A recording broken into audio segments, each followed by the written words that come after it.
दृष्टिबाधा शिक्षण, दृष्टिबाधार्थ शिक्षक प्रशिक्षण पाठ्यक्रमों के लिए उपयोगी पुस्तक। All India federation of the blind, Rohini, Delhi. अध्याय 24, दृष्टिबाधित बच्चों के लिए विज्ञान शिक्षण। इस पुस्तक का ध्वन्यांकन विशेष रूप से दृष्टिबाधित पाठकों के लिए rehabilitation society of the visually impaired के सौजन्य से आरएसवीआई स्टूडियोज में किया गया है। आरएसवीआई डेजी स्टूडियोज का संचालन rehabilitation society of the visually impaired A303 Gopala apartments, Ram तीर्थ मार्ग, नरही, लखनऊ द्वारा किया जाता है। आरएसवीआई डेजी फोरम ऑफ इंडिया का एक सक्रिय सदस्य है। आरएसवीआई का ईमेल आईडी है daisyrsvi@gmail.com और दूरभाष संख्या है 0522-301-9456। पुस्तक का ध्वन्यांकन अप्रैल 2018 में हुआ तथा वाचन ऋचा श्रीवास्तव और सताक्षी गुप्ता का है। नोटिस।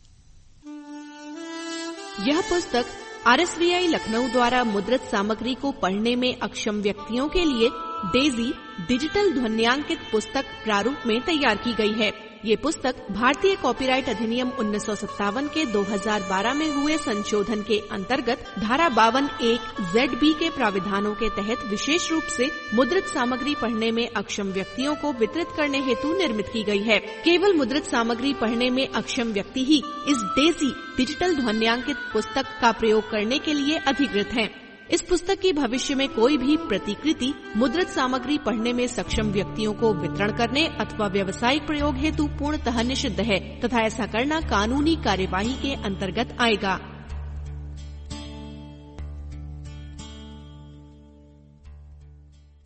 पृष्ठ 331, अध्याय 24, दृष्टिबाधित बच्चों के लिए विज्ञान शिक्षण। रुमेश चंद्र। भूमिका: आधुनिक विज्ञान का उदय लगभग 300 वर्ष पूर्व हुआ था।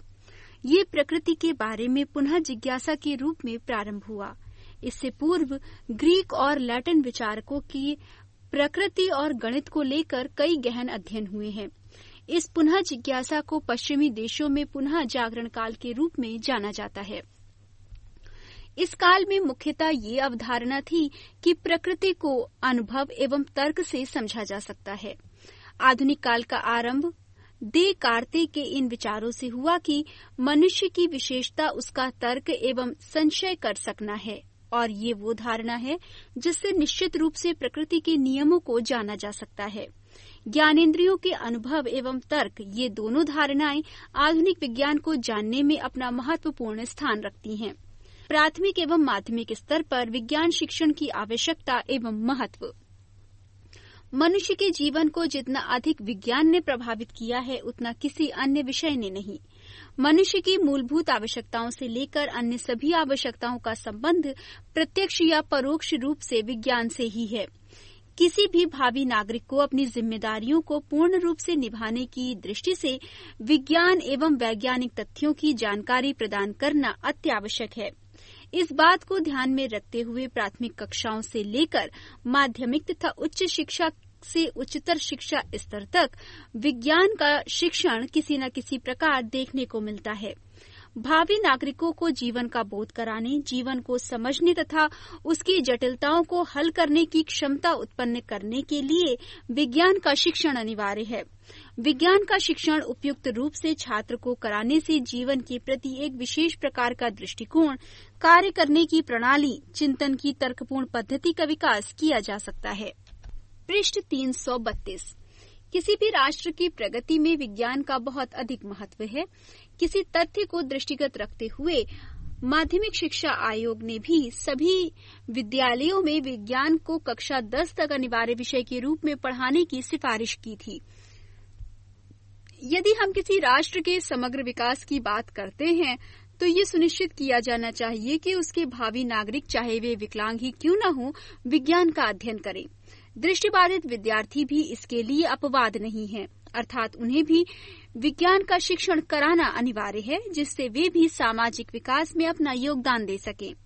दृष्टिवान शिक्षार्थियों के साथ साथ दृष्टिबाधित विद्यार्थियों के लिए विज्ञान अधिगम की आवश्यकता एवं महत्व को हम निम्न प्रकार से समझ सकते हैं। नंबर 1, तथ्यपरक चिंतन का विकास।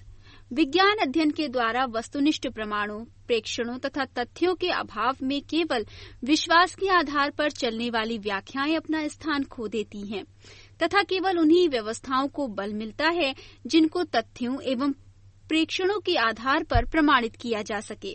वास्तविकता ये है कि इस प्रकार की व्यवस्था से प्रत्येक व्यक्ति कार्य कारण संबंधों पर आधारित तथ्यों के आधार पर चिंतन को एक नई दिशा प्रदान कर सकता है।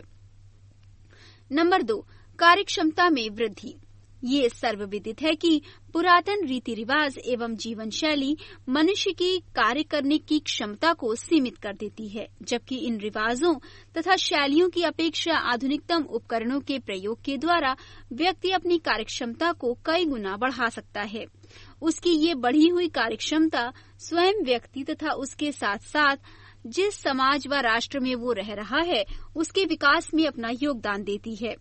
विद्यार्थी को किसी भी प्रकार की आधुनिक जीवन शैली अथवा उससे संबंधित उपकरणों की जानकारी विज्ञान के अधिगम के द्वारा ही संभव है। दरअसल विज्ञान के अध्ययन से जैसे जैसे वैज्ञानिक यंत्रों आदि का उपयोग तथा उनके प्रयोग में कौशल का विकास होता जाता है, वैसे वैसे विद्यार्थियों और भावी नागरिकों की कार्यक्षमता में भी वृद्धि होती जाती है। नंबर 3, अन्वेषणात्मक प्रवृत्ति को बल। विज्ञान में किसी भी घटना की व्याख्या केवल तथ्यों एवं प्रमाणों के आधार पर ही प्रस्तुत की जाती है। व्याख्या में विश्वास का कोई स्थान नहीं होता है। इस प्रवृत्ति के कारण विज्ञान के द्वारा रूढ़िवादी एवं अंधविश्वास वाली धारणाओं पर रोक लगती है। शिक्षार्थी विज्ञान द्वारा प्राप्त अधिगम के आधार पर क्या, क्यों तथा कैसे पर ध्यान केंद्रित करता है तथा सत्य का अन्वेषण करता है। पृष्ठ 333। नंबर 4, सामाजिक विकास में भागीदारी। सामाजिक विकास तथा व्यक्तिक विकास एक दूसरे पर निर्भर करते हैं तथा एक के बिना दूसरे विकास का अस्तित्व में आना संभव नहीं है। विज्ञान के अध्ययन से छात्र अपने विकास को सुनिश्चित तो करता ही है, साथ ही सामाजिक विकास में भी योगदान करने की स्थिति में होता है। छात्रों में वैज्ञानिक दृष्टिकोण उत्पन्न करके समाज के विकास को उत्प्रेरित किया जा सकता है। नंबर 5, मानसिक विकास में सहायक। विज्ञान अधिगम के द्वारा विद्यार्थियों को एक विशेष प्रकार की मानसिक शिक्षा दी जाती है जो अन्य किसी विषय से उस सीमा तक प्राप्त नहीं होती। विद्यार्थी जब स्वयं समस्याओं के समाधान को खोजता है तो वो उस जैसी अनेकों समस्याओं को हल करने की योग्यता विकसित कर लेता है। प्राथमिक एवं माध्यमिक स्तर पर विज्ञान शिक्षण के उद्देश्य। प्रत्येक प्रकार की शिक्षा के कुछ उद्देश्य होते हैं। इन्हीं उद्देश्यों को पूरा करने की दृष्टि से विषयों का चुनाव किया जाता है तथा इसके लिए लक्ष्य निर्धारित किए जाते हैं। कोई एक विषय कभी भी शिक्षा के मुख्य उद्देश्य की प्राप्ति नहीं कर सकता, बल्कि समस्त विषय मिलकर इस उद्देश्य प्राप्ति की प्रक्रिया में अपना योगदान देते हैं। विज्ञान विषय के अध्ययन द्वारा भी शिक्षा के उद्देश्यों को प्राप्त करने में सहायता मिलती है, किंतु विज्ञान शिक्षण के भी अपने कुछ निश्चित उद्देश्य होते हैं जो इस प्रकार से हैं। नंबर 1, विद्यार्थियों में वैज्ञानिक दृष्टिकोण उत्पन्न करना। नंबर 2, विद्यार्थियों में उच्चतम स्तर तक बौद्धिक विकास करना। नंबर 3, प्रकृति के प्रति प्रेम उत्पन्न करना। नंबर 4, प्राकृतिक, भौतिक तथा सामाजिक पर्यावरण में पारस्परिक समन्वय तथा उनके अध्ययन के प्रति रुचि उत्पन्न करना। नंबर 5, व्यवस्थित रूप से सोचने की आदत का विकास करना। नंबर 6, क्रमबद्ध अध्ययन की भावना का विकास करना। पृष्ठ 334। नंबर 7, बच्चों में रचनात्मक तथा अन्वेषणात्मक शक्तियों का विकास करना। नंबर 8, स्वस्थ जीवन हेतु उपयुक्त आदतों का विकास करना। नंबर 9, तथ्यों से सामान्यीकरण से तथ्यों की पहचान करना। नंबर 9, जीवन पर विज्ञान के प्रभाव का अध्ययन करना। नंबर 10, छात्रों को समस्या समाधान के योग्य बनाना। नंबर 11, तार्किक चिंतन की भावना विकसित करना। हालांकि उक्त उद्देश्यों में से अनेक अन्य विषयों के शिक्षण से भी संबद्ध हैं, किंतु विज्ञान शिक्षण में इनका महत्व विशेष है, जो इस विषय के शिक्षण को सही दिशा निर्दिष्ट करने में सहायक होते हैं। विज्ञान शिक्षण के उपरोक्त उद्देश्य केवल दृष्टिवान विद्यार्थियों तक ही सीमित नहीं है, अपितु ये समस्त उद्देश्य दृष्टिबाधित विज्ञान अधिगमकर्ता पर भी लागू होते हैं। इन उद्देश्यों की प्राप्ति में दृष्टिबाधित अधिगमकर्ता हेतु कुछ विशिष्टताएं हो सकती हैं, किंतु इनके कारण उद्देश्यों के स्वरूप पर कोई प्रभाव नहीं पड़ता। दृष्टिबाधितों के लिए प्राथमिक व माध्यमिक स्तर पर विज्ञान शिक्षण की विभिन्न विधियों का प्रयोग। कोई भी शिक्षक अपने ज्ञान को किसी न किसी विधि द्वारा ही विद्यार्थी तक पहुंचाता है, या दूसरे शब्दों में कहें तो शिक्षण विधि वो व्यवस्थित तंत्र है जिसके द्वारा अध्यापक शैक्षिक साधनों का प्रयोग विद्यार्थी में निश्चित परिवर्तन या परिणाम लाने के लिए करता है। शिक्षण विधियों में अनेकों प्रविधियां समाहित होती हैं तथा बिना प्रविधियों के शिक्षण विधियों का कोई अस्तित्व नहीं होता। शिक्षण विधियां शिक्षण का एक साधन है जिनके माध्यम से शिक्षक अपने शिक्षण को और अधिक प्रभावशाली, रोचक तथा अपेक्षाकृत स्थायी बनाता है। शिक्षण विधियां कोई यांत्रिक युक्ति नहीं है जिनके माध्यम से लक्ष्य और आंकड़ों को छात्रों तक पहुंचाया जाता है, बल्कि इनका लक्ष्य छात्रों को इस योग्य बनाना है कि वे अर्जित ज्ञान को व्यवहारिक रूप में प्रयोग करते हुए अपनी सृजनात्मकता तथा तर्कपूर्ण चिंतन शक्ति का विकास कर सकें। कोई भी शिक्षण विधि शिक्षक, शिक्षार्थी तथा पाठ्यक्रम में घनिष्ठता तथा पारस्परिक क्रियाशीलता को सुनिश्चित करती है। पृष्ठ 335। समस्त अध्ययन विधियां शिक्षक को ये बताती हैं कि प्रभावकारी शिक्षण किस प्रकार किया जाए। जिस प्रकार सही मार्ग का अनुसरण किए बगैर वांछित लक्ष्य को प्राप्त नहीं किया जा सकता, उसी प्रकार उचित शिक्षण विधि के अभाव में विज्ञान शिक्षण अधिगम के उद्देश्यों को प्राप्त नहीं किया जा सकता। यूं तो विज्ञान शिक्षण के लिए अनेकों शिक्षण विधियों की उपलब्धता है, किंतु शिक्षक का ये परम कर्तव्य है कि वो सर्वोत्तम विधि का चुनाव करे। किसी विधि का सर्वोत्तम होना तथा उसके द्वारा शिक्षण अधिगम प्रभाव अनेक बातों पर निर्भर करता है, जैसे कि विज्ञान शिक्षण एवं तत्संबंधी प्रकरण हेतु उद्देश्य प्राप्ति में कतिपय विधि की भूमिका। नंबर 2, अधिगम प्रदानकर्ता का विधि विशेष की विशेषताओं अथवा कमियों का ज्ञान। नंबर 3, अधिगमकर्ता का मनोवैज्ञानिक स्तर। नंबर 4, व्यक्तिक भिन्नता। नंबर 5, विधि विशेष हेतु आवश्यक प्रविधियों, उपकरणों, सहायक शिक्षण सामग्रियों आदि की उपलब्धता एवं प्रयोग विधि का ज्ञान। विज्ञान शिक्षण को प्रभावशाली ढंग से प्रस्तुत करने के लिए अनेकों विधियों की उपलब्धता है। कुछ प्रचलित विधियां इस प्रकार से हैं: व्याख्यान विधि, प्रयोगशाला विधि, प्रदर्शन विधि, ह्यूरिस्टिक विधि, इकाई विधि, आगमन निगमन विधि, समस्या समाधान विधि, योजना विधि। उपरोक्त विधियों की विशेषताओं आदि के लिए विज्ञान शिक्षण से संबंधित पाठ्य पुस्तकों अथवा संदर्भों का अध्ययन किया जा सकता है। पृष्ठ 336। जहां तक इन विधियों के दृष्टिबाधित विद्यार्थियों हेतु प्रयोग का प्रश्न है, संबंधित शिक्षक कुछ विशेष प्रविधियों, उपकरणों, सामग्रियों आदि का चयन करके उक्त विधियों का प्रयोग कर सकते हैं। इस हेतु कुछ बातें स्मरणीय हैं जो इस प्रकार से हैं। नंबर 1, व्याख्यात्मक शब्दों जैसे सीधे, आगे, पीछे आदि को दृष्टिबाधित बच्चे के शरीर के परिप्रेक्ष्य में प्रयोग करना चाहिए। नंबर 2, दृष्टिबाधित बच्चों को विज्ञान अधिगम रुचिकर बनाने के उद्देश्य से विज्ञान अधिगमकर्ताओं के रोल मॉडलों की चर्चा की जाए। इससे बच्चों में विज्ञान अध्ययन के प्रति रुचि जागृत होगी। नंबर 3, दृष्टिबाधित बच्चों को विज्ञान का अधिगम कराते समय विभिन्न अनुदेशों को मौखिक अथवा स्पर्शीय माध्यम में बदल देना चाहिए। इसके अतिरिक्त अन्य अविशेष इंद्रियों का सहारा भी लिया जा सकता है। नंबर 4, विज्ञान प्रयोगशाला में दृष्टिबाधित बच्चों को प्रयोगशाला संबंधी उपकरणों का प्रत्यय स्पर्श एवं मौखिक अनुदेशों द्वारा प्रदान करना चाहिए। अल्प दृष्टि की उपलब्धता में अविशेष दृष्टि का भी प्रयोग किया जा सकता है। नंबर 5, दृष्टिबाधित बच्चों के द्वारा प्रयोगशाला में विधिवत प्रयोगों का निष्पादन करने से पूर्व परीक्षण के तौर पर कुछ विचार विनिमय और आरंभिक प्रयोगों की व्यवस्था भी की जा सकती है। नंबर 6, प्रयोगशाला में दृष्टिबाधित बच्चों के अध्ययन अथवा प्रयोग के समय सहायकों, विशेष विद्यालयों में अल्प दृष्टिवान अथवा दृष्टिबाधित और समावेशी विद्यालयों में दृष्टिवान अथवा दृष्टिबाधित की भी व्यवस्था की जा सकती है। नंबर 7, प्रयोगशाला प्रयोगों में अधिक समय का प्रावधान भी होना चाहिए। नंबर 8, प्रयोगशाला अथवा कक्ष संबंधी समस्त उपकरणों को निर्धारित स्थान पर ही रखना चाहिए। नंबर 9, दृष्टिबाधित बच्चों के लिए प्रयोगशाला में बर्नर के स्थान पर गर्म सतह का प्रयोग करना चाहिए। नंबर 11, अत्यधिक खतरनाक प्रयोग किसी दृष्टिवान साथी अथवा शिक्षक की ही उपस्थिति में करने चाहिए। यदि दृष्टिबाधित छात्रों के लिए ऐसे खतरनाक प्रयोग स्वयं करना उचित न हो तो उन्हें इस प्रकार के प्रयोगों का विवरण ब्रेल लिपि में प्रस्तुत किया जाना चाहिए। नंबर 11, कक्ष में विज्ञान शिक्षण अधिगम हेतु उपकरणों, पाठ्यक्रम विधियों में अपेक्षित अनुकूलन करने चाहिए। नंबर 12, जहां तक संभव हो सके बहुइंद्रिय उपागम का प्रयोग करना चाहिए।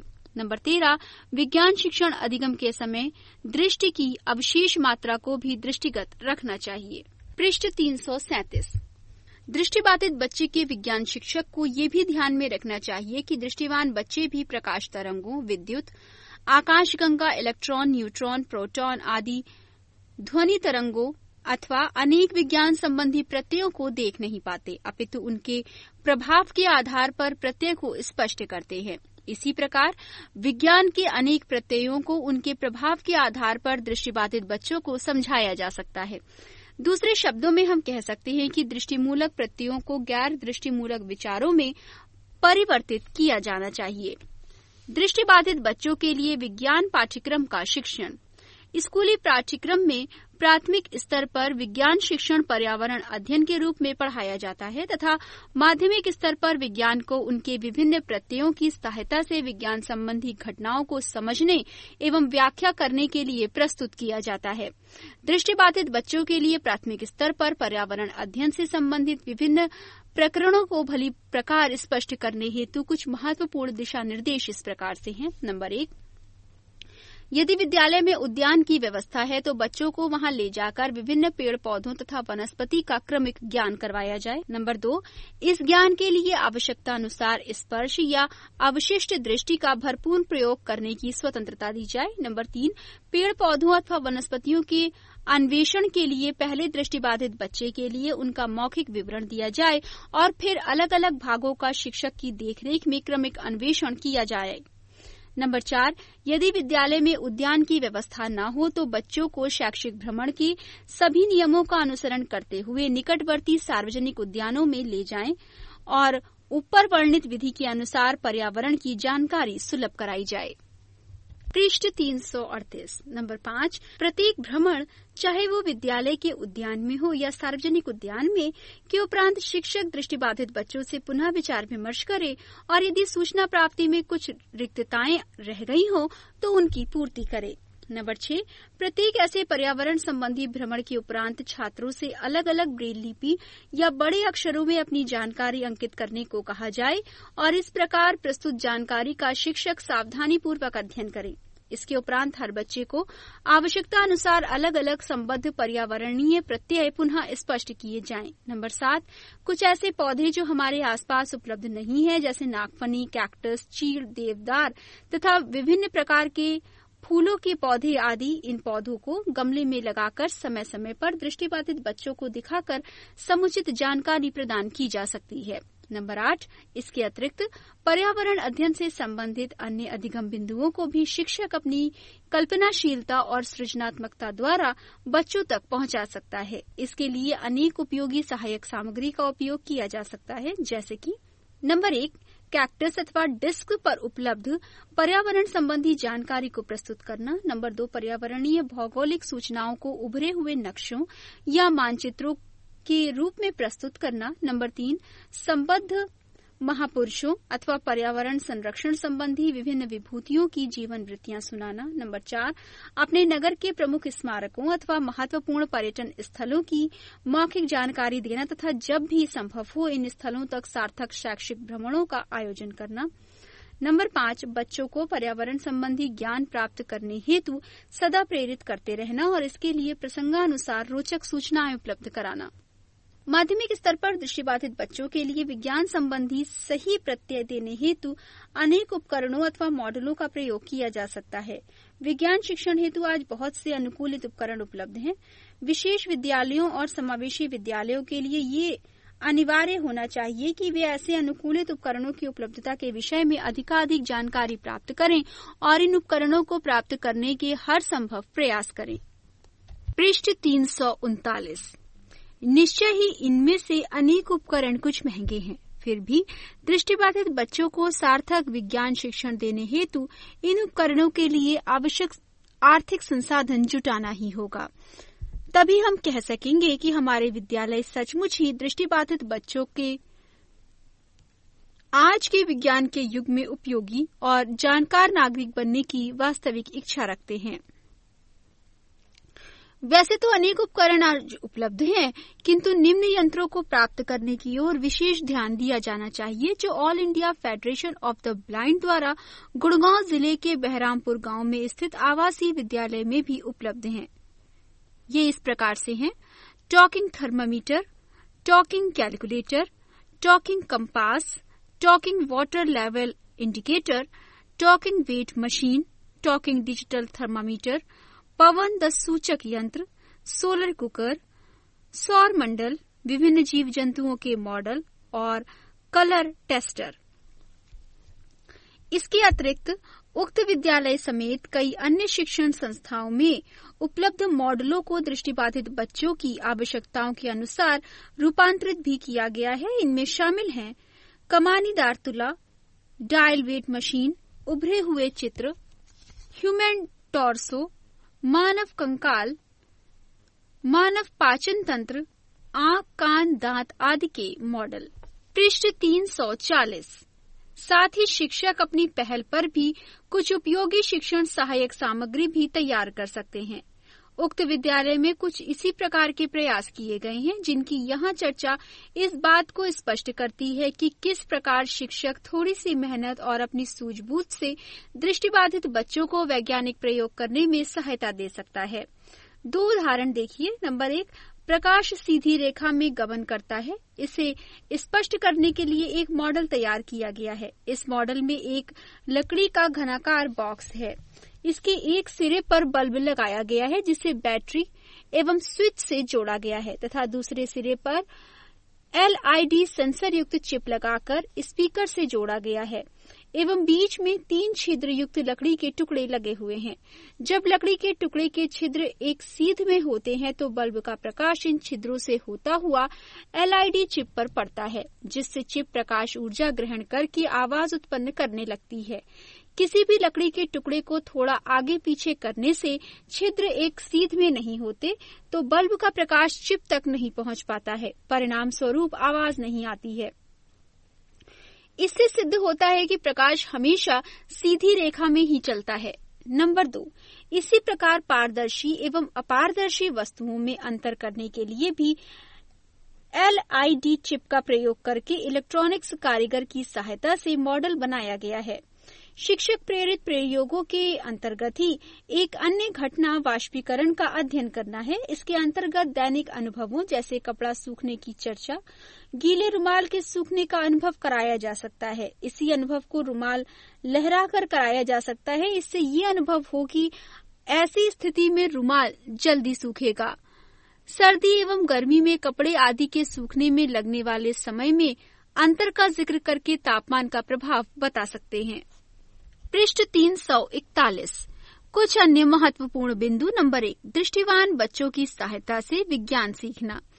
इस विधि की चर्चा पहले भी की जा चुकी है, किंतु यहाँ ये स्पष्ट करना उपयोगी होगा कि इस विधि को उचित संदर्भ में रखना आवश्यक है। इसे केवल दृष्टिबाधित बच्चों की सहायता के रूप में नहीं देखा जाना चाहिए, वरन परस्पर चर्चा के रूप में इसे देखना चाहिए, जिससे ये सिद्ध हो सके कि कोई किसी पर आश्रित नहीं, बल्कि सीखने की प्रक्रिया मिलजुल कर संपादित हो रही है। विशेष विद्यालयों में ये सहायता अल्प दृष्टि बच्चों से ली जा सकती है। नंबर 2, दृष्टिबाधित बच्चों के लिए प्रयोगों में सुधार करना। इसे 2 मुख्य रूप से समझना चाहिए। 1, प्रयोग सभी के लिए एक साधन है, जिसे विज्ञान के मूल विचारों की चर्चा के लिए उपयोग किया जा सकता है। सभी इसे प्रभावों के रूप में परावर्तित करके समझते हैं, अतः दृष्टिबाधित बच्चे इस संबंध में किसी निम्न श्रेणी में नहीं हैं। दूसरा प्रयोग पूर्व एवं उसके करने के उपरांत निष्कर्ष को समझना बहुत महत्वपूर्ण है। ये सभी के लिए है। नंबर 3, विज्ञान संबंधी छूट। कई बार प्रश्न किया जाता है कि क्या दृष्टिबाधित बच्चों को विज्ञान पढ़ने से छूट मिलनी चाहिए। इस विषय में ये समझना चाहिए कि छूट देने के बहुत अनचाहे परिणाम हैं। प्रथम, विज्ञान के शिक्षण द्वारा अन्य विषयों को समझने में मदद मिलती है। दूसरे, वैज्ञानिक दृष्टिकोण विकसित करने में मूल्यवान सहायता मिलती है। तीसरे, आधुनिक युग में कई व्यवसायों को सक्षम रूप में करना विज्ञान शिक्षा के बिना संभव नहीं है। दृष्टिबाधित बच्चों को इन महत्वपूर्ण विचारों से दूर रखना उन बच्चों और समाज दोनों के लिए अच्छा नहीं है। विज्ञान शिक्षण के लिए उपयुक्त सहायता सामग्री के निर्माण के सिद्धांत एवं प्रयोग। विज्ञान शिक्षण अधिगम में सहायक शिक्षण सामग्री के महत्व को हम निम्न प्रकार समझ सकते हैं।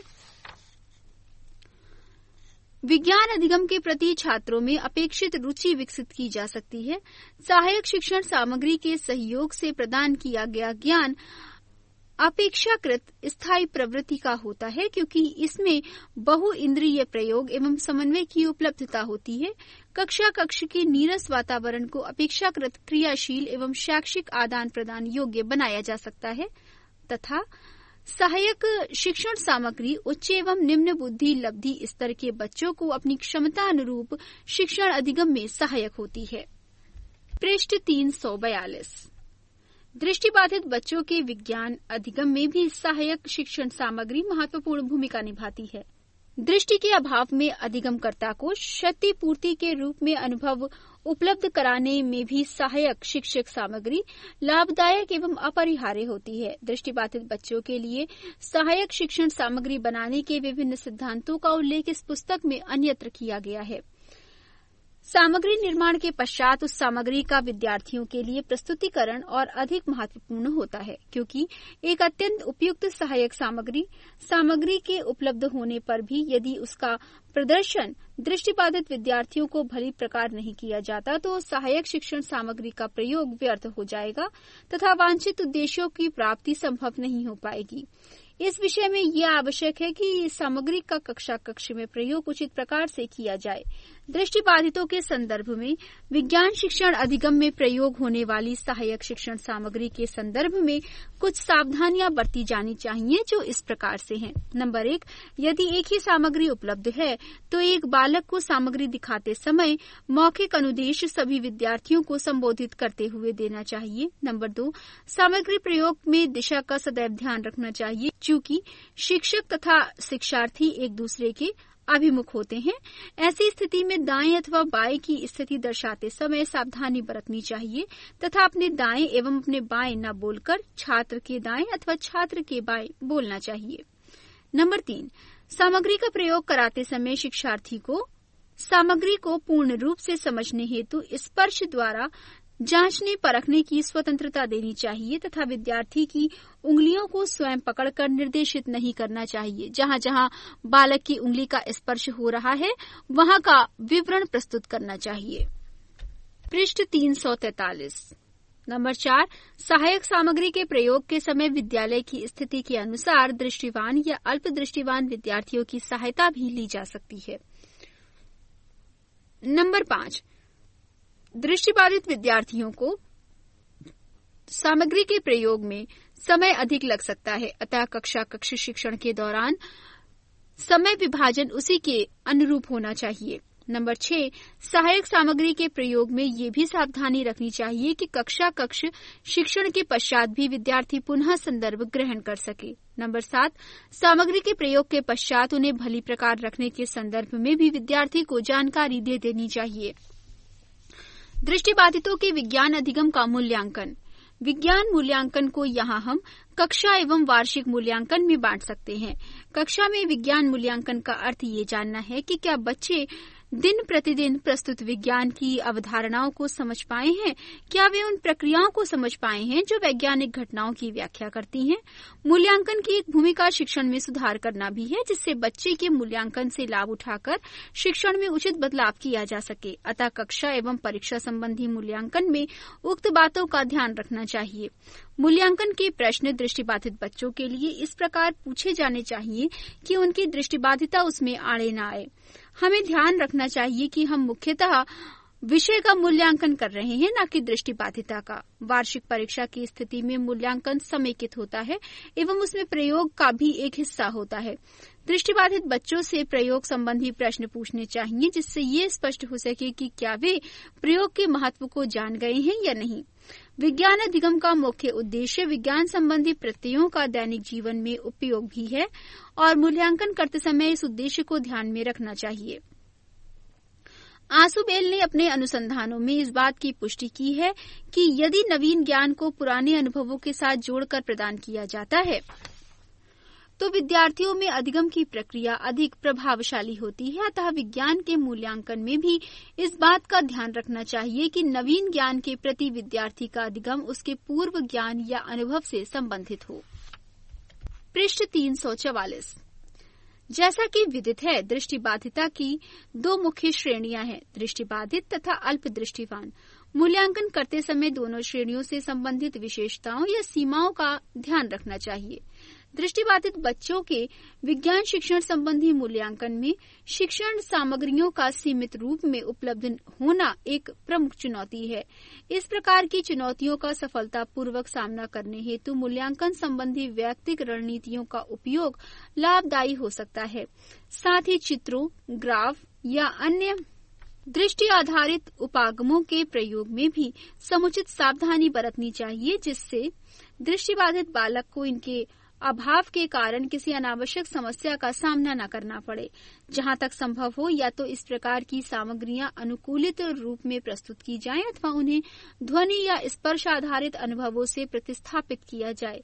दृष्टिबाधित बच्चों के विज्ञान अधिगम संबंधी मूल्यांकन में कुछ अन्य बिंदुओं को भी ध्यान में रखना पड़ता है, जो इस प्रकार है। नंबर 1, स्पर्श आधारित मूल्यांकन प्रक्रिया की व्यवस्था की जानी चाहिए। नंबर 2, जहां दृष्टिबाधित बालक का विज्ञान संबंधी मूल्यांकन किया जाए, वहां स्पर्श संबंधी सामग्री की उपलब्धता सुनिश्चित की जानी चाहिए। नंबर 3, मूल्यांकन प्रक्रिया किसी भी प्रकार के सकारात्मक या नकारात्मक पूर्वाग्रह से जुड़ी नहीं होनी चाहिए। नंबर 4, उत्तर प्रदान करने हेतु बहुविधि व्यवस्था जैसे कंप्यूटर, टेप रिकॉर्डर, टाइपराइटर, श्रुति लेखक, ब्रेल स्लेट अथवा ब्रेलर आदि उपलब्ध होने चाहिए, जिससे विद्यार्थी अपने लिए सर्वोत्तम तरीके का चुनाव कर सके। नंबर 5, नियमानुसार अतिरिक्त समय प्रदान करना चाहिए। नंबर 6, बोलते कैलकुलेटर के प्रयोग की व्यवस्था भी की जा सकती है। नंबर 7, अल्प दृष्टिवान विद्यार्थियों के लिए मोटे छपे हुए अक्षरों वाले प्रश्न पत्र की व्यवस्था भी होनी चाहिए। नंबर 8, यदि किसी प्रश्न को दृष्टिबाधित विद्यार्थियों के प्रयोगार्थ प्रस्थापित करना पड़े तो सर्वदा ये प्रयास करना चाहिए कि मूल प्रश्न का भाव बदले बगैर प्रश्न का स्वरूप बदला जाए। उदाहरण के लिए, श्वसन या पाचन तंत्र का नामांकित चित्र बनाने के स्थान पर उक्त तंत्र के भागों के नाम तथा उनके कार्य संबंधी प्रश्न रखे जाने चाहिए। पृष्ठ 345। संदर्भ या references. Number 1, Eddington sir Arthur 1947, new pathways in science, Cambridge University Press.